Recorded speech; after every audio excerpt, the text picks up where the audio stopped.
Bom dia, turminha. Vai começar mais uma aula de artes, né? Professora Vanessa Pinheiro, Escola Fenelon Rodrigues Pinheiro. O tema da nossa aula, né, nessa semana, é uma arte tropical, né, que está nas páginas 202 e 205 do livro de vocês. O objetivo da aula é estudar as características do movimento e da época, né, conhecer os principais artistas desse tropicalismo, né, identificar, relacionar e compreender diferentes funções da arte, do trabalho e da produção dos artistas. Origem do tropicalismo. O tropicalismo foi um movimento musical que também atingiu outras esferas culturais, artes plásticas, cinema, poesia, teatro. Surgido no Brasil no final da década de 1960, o marco inicial foi o Festival da Música Popular, realizado em 1927 pela TV Record. Aqui é a capa do livro de Caetano Veloso, de 1969, um dos marcos do tropicalismo. O tropicalismo teve uma grande influência da cultura pop brasileira e internacional e de correntes de vanguarda, como, por exemplo, o concretismo. O tropicalismo, também conhecido como tropicalia, foi inovador ao mesclar aspectos tradicionais da cultura nacional com inovações estéticas, como, por exemplo, a pop art. O tropicalismo inovou também em possibilitar um sincretismo entre vários estilos musicais, como, por exemplo, rock, bossa nova, baião, samba, bolero, entre outros. As letras das músicas possuíam um tom poético, elaborando críticas sociais e abordando temas do cotidiano de uma forma inovadora e criativa. Na década de 1950, o Brasil chamou a atenção do mundo através da sua música. Surgia então a Bossa Nova, né?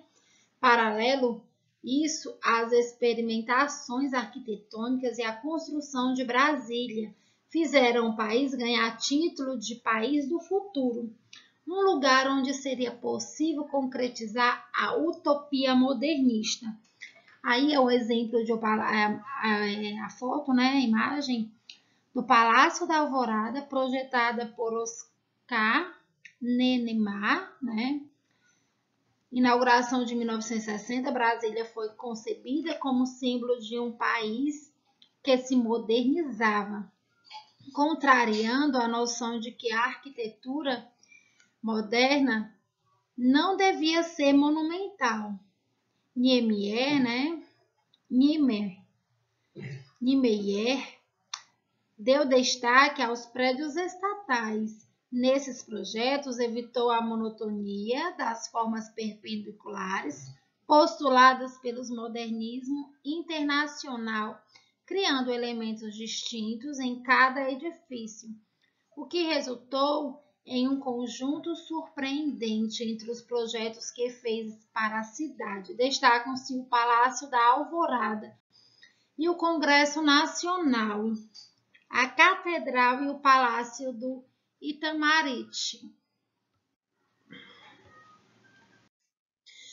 Com o surgimento do tropicalismo, um movimento que unia a música, o teatro, o cinema e as artes visuais, o Brasil se projeta no cenário cultural internacional como um país moderno, criativo e multicultural, né?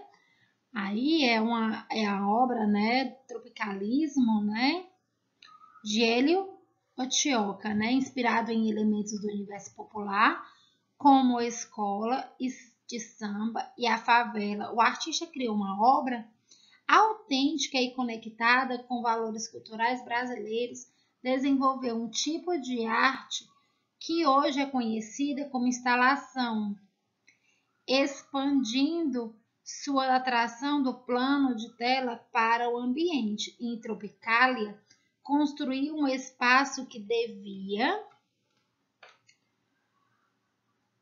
ser penetrado pelo espectador com o objetivo de promover experiências sensoriais.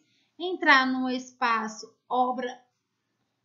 obrigava o espectador a pisar ora em areia, ora em pedras. Estruturas de madeira e tecido formavam um labirinto que conduzia a um televisor que ficava permanentemente ligada. Aqui, né, uma imagem, né, aí a fotografia do diretor Galber Rocha durante a filmagem do longa-metragem Deus e o Diabo na Terra do Sol, no interior da Bahia, em 1964. Esse novo estilo representou uma verdadeira evolução na forma de apresentar a música, que até então era dominada por formações mais complexas, como as das grandes bandas e orquestras, né? Aí a fotografia, na imagem de João Gilberto e Tom Jobim, em cena da longa-metragem Copacabana, né? Palace, do italiano Stefano Varzina, Brasil, França, Itália. Né? João Gilberto e Tom Jobim, eles foram figuras centrais da Bossa Nova, estilo musical que surgiu em 1958 e desencadeou mudanças na história da música brasileira. João Gilberto criou uma forma de cantar, tocar violão e marcar o ritmo muito concisa, e Tom Jobim compôs acompanhamentos instrumentais para as melodias cantadas. O novo estilo aglutinou músicos e compositores que se reuniram na zona sul do Rio de Janeiro, associada à juventude e à modernidade. A Bossa Nova ganhou o mundo sendo apresentada por músicos brasileiros no exterior e gravada por artistas internacionais. Que, né, o homem descobriu o fogo, né, guache sobre cartão, é uma escultura manuseável, né, de Lígia Pape, né, do livro de criação. A arte neoconcreta extrapola o espaço do quadro. Que é a capa do álbum de Nara, que foi o primeiro trabalho em estúdio da cantora Nara Leão, né, lançado em 1964 pela gravadora Elenco Rio de Janeiro. Bossa Nova, música intimista para expressar lirismo e poesia. Como a arte brasileira se projetou no cenário mundial? Foi por meio da música, na década de 1950, que o Brasil passou a chamar a atenção na cena cultural internacional.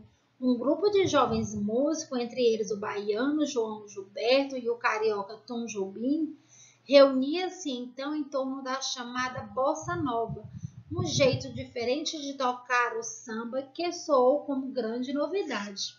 O país despontava também como espaço privilegiado para a experimentação das propostas arquitetônicas urbanísticas modernas.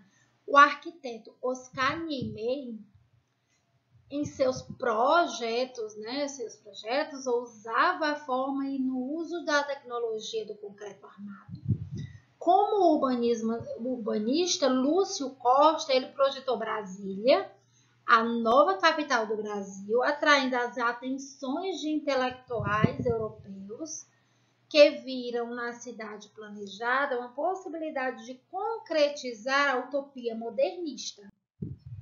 Nas artes visuais, artistas ligados ao movimento neoconcretista, como Ligia Clark, Hélio Oiticica e Lígia Pape, inventaram a arte sensorial que extrapolava os limites do quadro e da escultura, proposições que foram vistas mais tarde como novas formas estéticas e tomadas como referências por artistas de todo o mundo. Em Salvador, a presença da arquiteta italiana Lina Bobardi e do músico alemão Hans-Joachim Kohlhertel, somada à implantação de instituições como o Centro de Estudos Afro-Orientais e o Museu de Arte Popular da Bahia, contribuíram para fomentar um pensamento inovador na cidade. Dessa efervescência cultural nasceu o movimento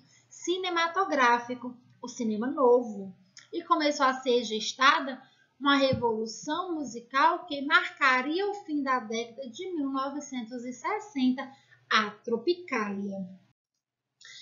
Aqui é a cena, né, do longa-metragem Rio 40 Graus, de Nelson Pereira dos Santos, né? Utopia modernista. Os arquitetos e urbanistas modernos debruçaram-se sobre propostas de cidades ideais, contrapondo-se aos caos das aglomerações urbanas, pretendiam solucionar questões sociais, econômicas e sanitárias a partir de concepções urbanísticas ordenadas e racionais. Todos esses acontecimentos projetaram o Brasil no cenário internacional como um país moderno, criativo e multicultural. No entanto, o golpe civil-militar, desfechado em 1964, instaurou no país uma repressão progressista que culminou na promulgação em 1968 do Ato Institucional, um decreto que se sobrepunha à Constituição e oficializava o poder ilimitado do regime.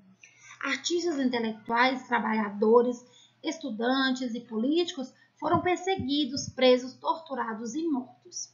No país instalou-se um clima de terror que se prolongou até o fim da década de 1970. O movimento neoconcretista,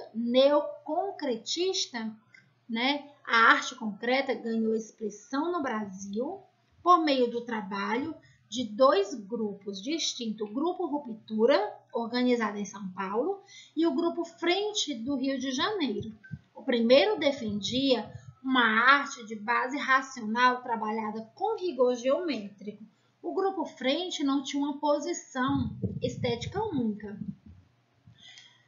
e suas produções variavam de gravuras a objetos cinéticos. Em 1959, os artistas cariocas colocaram-se contra o exagero racionalista da arte concreta paulista e publicaram o Manifesto Neoconcreto, defendendo a liberdade de experimentação e a valorização das pesquisas individuais. Existiu vários tropicalismos, né? O tropicalismo ele aparece também em outras artes, no teatro, com as experiências inovadoras do Grupo Oficina, nas montagens das peças O Rei da Vela, no cinema, acompanhando a radicalização das teses do cinema novo, em torno do lançamento da Terra em Trânsito de Galber Rocha, e nas artes plásticas, as experiências de Hélio Oiticica, campo onde a palavra tropicália ganhou significado inicial, adquirindo, né, as feições gerais que mais tarde consagrariam o movimento, seja marginal, seja herói. As artes plásticas, né? O batismo do novo termo coube às artes plásticas, diga-se a Hélio Oiticica, e sua tentativa de estabelecer uma nova objetividade como corrente principal da vanguarda brasileira. Entre parangolas, táteis e móveis, Oiticica encontrou na sua obra ambidiência tropicália, a síntese das experiências mais atualizadas da vanguarda, como a tradição popular brasileira mais despretensiosa. Tropicália, né? A tropicália, tropicalismo ou movimento tropicalista, né? Um desses três termos foi um movimento cultural brasileiro que surgiu sob a influência das correntes artísticas de vanguarda e da cultura pop nacional e estrangeira, como o pop rock e o concretismo. Mesclou manifestações tradicionais da cultura brasileira e as inovações estéticas radicais. Tinha também objetivos sociais e políticos, mas principalmente comportamentais, que encontraram eco em boa parte da sociedade sob o regime militar no final da década de 1960. O movimento ele manifestou-se principalmente na música, cujos maiores representantes foram Caetano Veloso, Torquato Neto, Gilberto Gil, né? Os Mutantes e Tom Zé. manifestações artísticas diversas, né, como as artes plásticas, que teve como destaque a figura de Hélio Oiticica, que eu já falei bem anteriormente, né? O cinema, né, ele também foi um movimento que sofreu influências e influenciou o cinema novo, né, de Galber Rocha. E o teatro brasileiro, sobretudo nas peças anárquicas de José Celso Martinez Corrêa. Só que o tropicalismo ele também teve críticas, né? Embora marcante, o tropicalismo ele era visto por seus adversários, né, como um movimento vago e sem comprometimento político, como uma época em que diversos artistas lançaram canções abertamente críticas à ditadura. De fato, os artistas tropicalistas fazem questão de ressaltar que não estavam interessados em promover, através de suas músicas, referências temáticas tradicionais à problemática político-ideológica, como feito até então pela canção de protesto. Acreditavam que a experiência estética vale por si mesma e ela própria já é um instrumento social revolucionário. Uma frase para a gente finalizar a nossa aula, né? Ser feliz não é viver apenas momentos de alegria, é ter coragem de enfrentar os momentos de tristeza e sabedoria para transformar os problemas em aprendizagem. Até a nossa próxima aula. Eu espero que vocês tenham compreendido um pouco esse tema, tá bom? Um grande beijo.